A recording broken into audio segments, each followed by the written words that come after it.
poor farmer found 3 infants on her land. Grace Holloway was still mourning her husband's death, heartbroken and alone, when she stepped outside one morning and found 3 infants in a basket near her house. She never learned where they came from, but taking them in, even as neighbors warned her to stay away, would return to save her 25 years later. Before we continue, if this is your first time watching one of our videos, we'd love for you to hit that subscribe button. Your support means the world to us, and it helps us bring you even more powerful stories. Now let's begin. Grace Holloway stood at the sink long after the kettle boiled dry. The house felt larger since her husband died, every sound traveling too far before stopping. His boots still sat by the door. His notebooks stayed stacked on the shelf, untouched. The farm had been failing even before the funeral. Crops came thin. Equipment broke faster than she could fix it. Debt sat quietly in the background, growing while she focused on surviving each day. That morning, she stepped outside to dump ash from the stove. The air was cool and still. Near the porch, something unfamiliar broke the shape of the yard. A large woven basket rested where nothing had been the night before. She froze, scanning the road, the fence line, the trees. No movement, no sound. She approached slowly. Inside the basket lay 3 infants, pressed close together, wrapped in worn cloth. Their faces were dirty, their lips dry. One stirred and gripped the edge of the blanket with surprising strength. Grace knelt, her breath shallow, counting quietly to steady herself. There was no note, no mark, no trail in the dirt leading away. She carried the basket inside without announcing the decision, as if words might undo it. She warmed water, cleaned them carefully, fed them what little she had. The house filled with small sounds she had not heard in years. Breathing, soft movement, the ticking clock no longer felt loud. By midday, neighbors noticed. A truck slowed.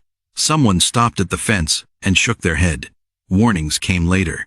People told her to call authorities and walk away. They spoke about danger, responsibility, consequences. Grace listened without arguing. She did not defend herself. She did not explain. That night, she spread blankets on the floor and slept in a chair nearby.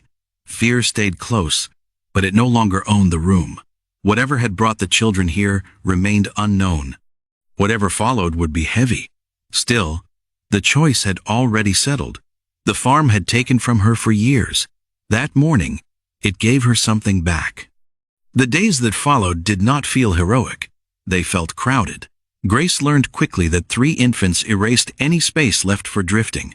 Feeding times arrived whether she was ready or not. Laundry piled up. Sleep came in short bursts, taken wherever a chair was free. Her hands stayed busy, and because of that, her thoughts stayed closer to the present than they had in months. She stretched food by cutting portions smaller and eating last. She turned old shirts into cloths and blankets. The children learned her rhythm before they learned words. They grew calm when she hummed, without realizing it. When one cried, the others stirred, as if they shared a single sense of balance. Grace noticed small things, the way they watched her face, the way they relaxed when she stood still. Neighbors kept their distance at first. Then help arrived quietly. A sack of grain appeared near the shed. A fence post that had leaned for years stood straight again. Clothes showed up folded on the porch, dropped off without a knock. In town, conversations stopped when she entered, then resumed later in softer tones. Some people warned her again. Most simply observed. Money remained tight. Grace tracked expenses carefully, writing numbers in the margins of old envelopes. She fixed tools instead of replacing them. The farm did not improve, but it stopped sliding backward. The children grew strong on routine. They learned to walk between rows without stepping on plants. They learned to hold buckets steady and close gates properly. Grace did not give speeches. She showed them how things were done and let repetition do the rest. As years passed, the house filled in. Laughter returned in short bursts. School mornings replaced silent breakfasts. The children asked questions she did not always have answers for, especially about where they came from. She told them the truth, that she did not know, that sometimes life arrived without explanations. Debt stayed in the drawer. Interest grew quietly. Grace paid what she could, month after month, until school fees stretched her too thin. Letters began to arrive. She read them once and stacked them neatly. The farm still held. The children still needed her. That felt like enough to keep going. One evening, after the children had fallen asleep, Grace stood at the edge of the field and looked back at the house. Light spilled from the windows. The sound of breathing carried through the open door. She realized she had not felt truly alone in years. Whatever trouble waited beyond the fence, it would not meet her the way grief once had. The letter came folded too neatly, like it had been prepared long before it was sent. Grace opened it at the table after the children left for school, smoothing the paper with her palm as she read. The bank referenced dates older than the children, loans taken with hope, interest that grew while life demanded attention elsewhere. The amount felt unreal until she read it twice. A visit followed. 2 men arrived in a clean truck and walked the property with practiced eyes. They spoke softly and avoided her gaze when they named the balance. Nearly $100,000. She listened without interrupting.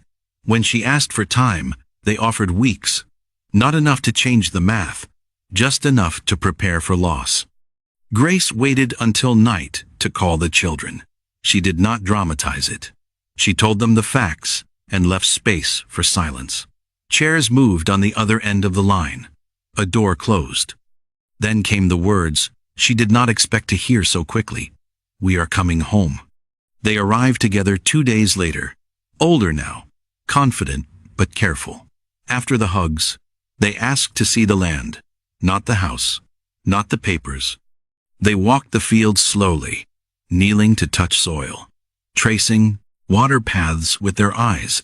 At night, they spread the documents across the table and followed the debt back to its beginning. They paid the loan in full the next morning using their combined savings. No debate, no speeches. Grace felt relief arrive quietly, settling into her bones instead of rushing through her chest. Still, they stayed. They pulled out her late husband's notebooks and read them line by line. Diagrams, notes, plans abandoned too early. They talked late into the night, not about blame, but about gaps. What had failed? What had been unfinished? Grace listened more than she spoke. She recognized pieces of her husband in their focus, in the way they tested ideas instead of defending them. By the end of the week, the decision was clear. They would invest here, not to rescue the past, but to finish it properly. Grace stood at the edge of the field as they marked points in the soil, watching something she never expected take shape. The land had waited. Now it had company. They did not rush the rebuild. The first weeks were spent watching. The children tracked sunlight hour by hour, marking where heat lingered too long and where moisture vanished too fast. They walked the land after rain, and again at dawn, comparing notes. Grace carried tools and water, listening as they talked through problems instead of past each other. Installation came next.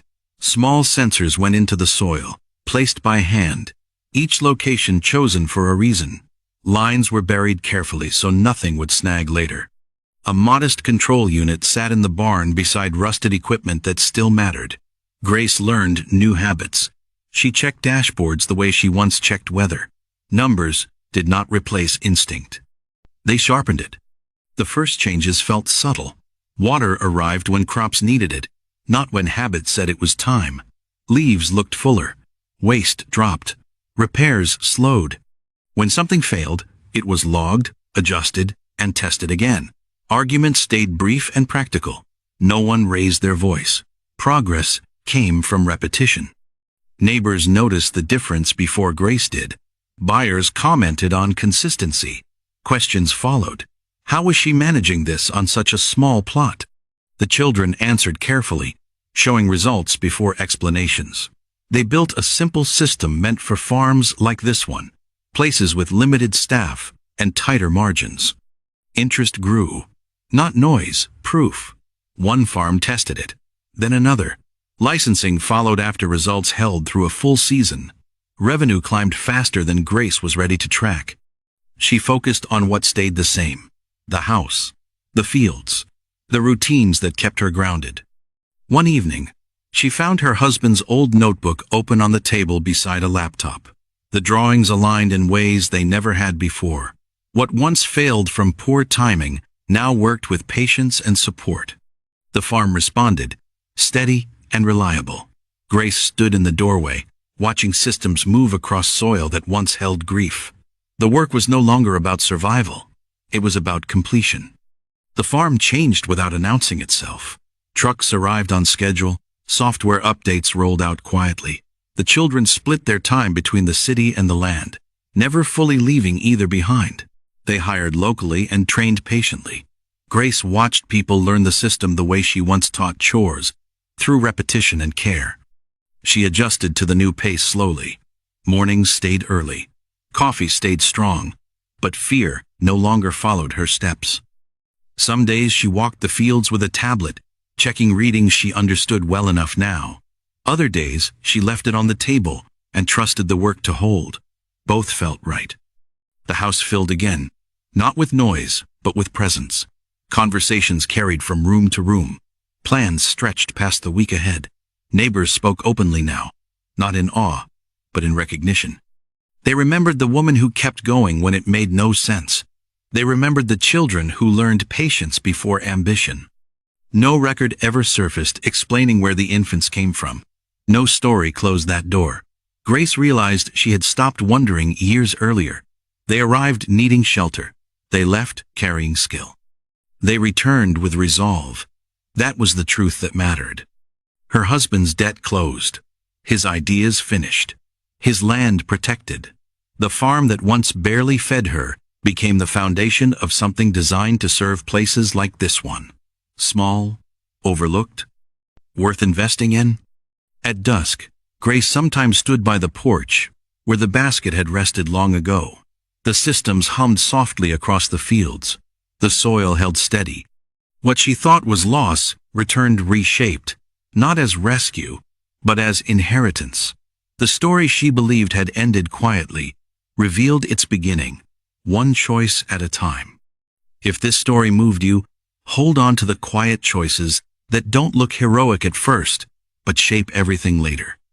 Stay with us for more stories where patience, care, and long-term courage turn overlooked lives into lasting legacy.